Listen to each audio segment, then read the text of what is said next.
The text was short, almost harmless at first glance. You deserve better, Jenna. Live a little. Don't let him tie you down. I didn't recognize the number, but the name, Jenna, was my wife's.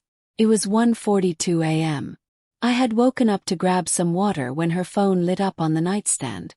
She was asleep beside me, her face turned away, strands of hair spread across her pillow. Peaceful. Innocent.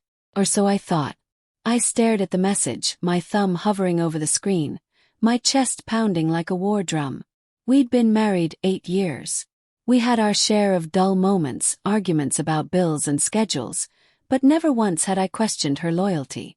Until that moment. I clicked the message thread. Dozens of texts. Long, ranting paragraphs from her friend Kara. I knew Kara. Loud, brash, recently divorced, always talking about how women need to experience life. I'd never liked her influence. And then I saw it. Just do it. One night won't kill your marriage. He won't even know. My heart stopped. Scrolling further, I found Jenna's hesitant replies. I don't know, Kara. I love him, but I feel like we're stuck. Like I'm missing out. You're not missing out. You're starving yourself. I can set you up with someone. Just fun, no strings. The last message from my wife was 2 days ago. Fine. One night. But this is the only time. I couldn't breathe. My hands were shaking so hard the phone nearly slipped. I wanted to wake her up, scream, demand answers. But I didn't. Instead, I placed her phone back and lay there in the dark, staring at the ceiling while my world quietly fractured. The next morning, Jenna kissed me on the cheek before leaving for work. Same routine.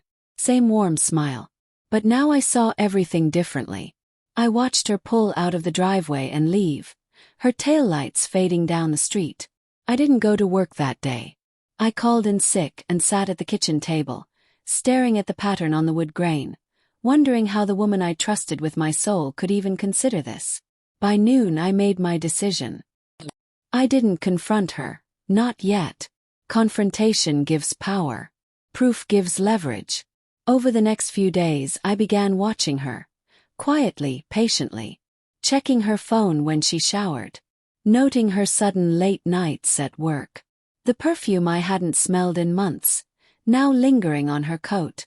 On Friday, she told me she had a team dinner. My gut screamed otherwise. So I followed her.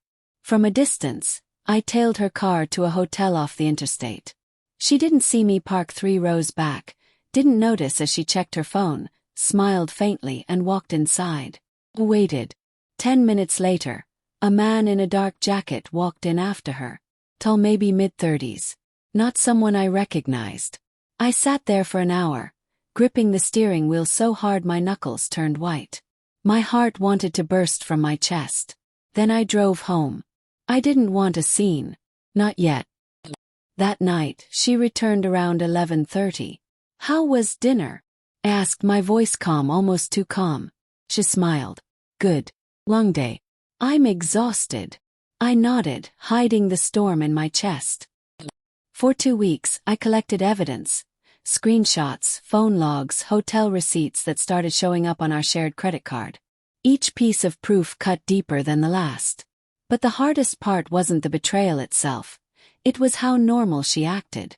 How she laughed with me over dinner, texted me heart emojis during the day, curled against me in bed like nothing had changed. I started to question myself. Was this my fault? Did I make her feel unloved? Was Kara right? And then I remembered every night I stayed late at work to cover the mortgage. Every surprise date I planned when she felt low. Every time I forgave small betrayals, white lies, half-truths, because I believed we were a team. This wasn't my fault. This was a choice. The move I made was not impulsive. It was deliberate. One rainy Tuesday while she was at yoga, I met with a lawyer. Not for divorce, not yet, but for protection.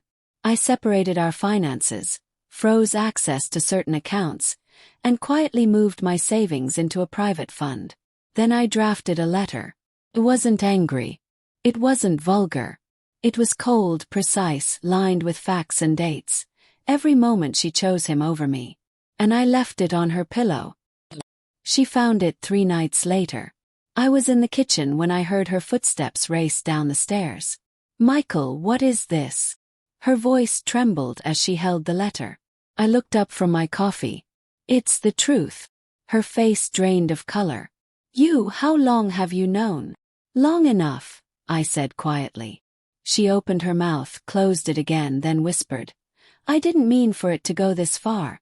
Kara said. I slammed my hand on the table. Kara said.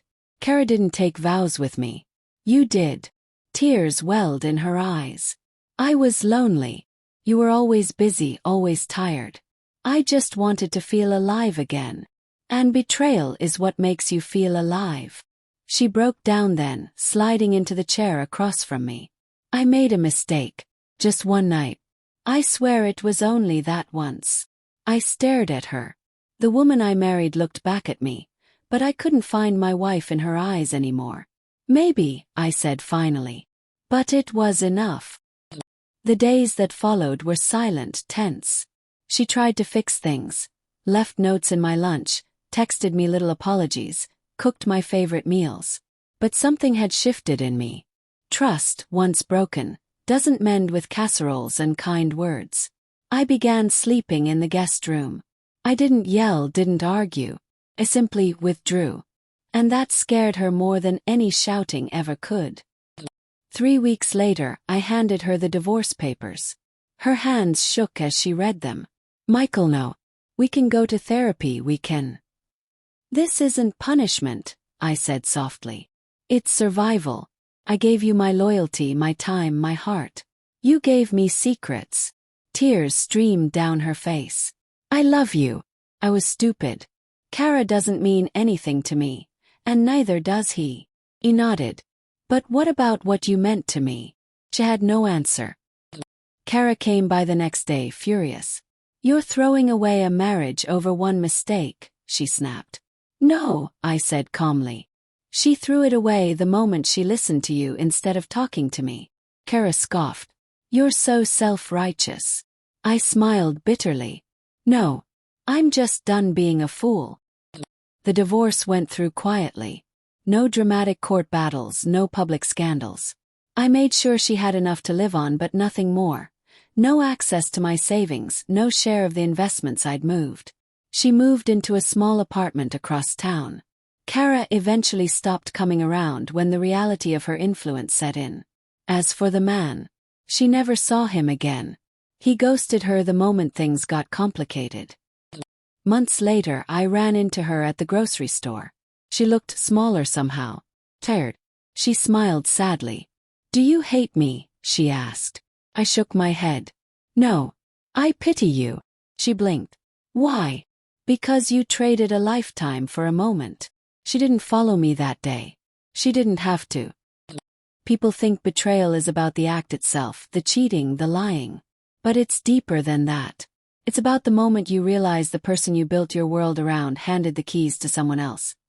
Because a friend said it would be fun. I'm not bitter now. Just older. Wiser. I rebuilt my life slowly. Focused on myself, on old hobbies I'd forgotten. Eventually I started dating again. Not to replace her, but to remind myself that love can be honest, if given to the right person. And Jenna.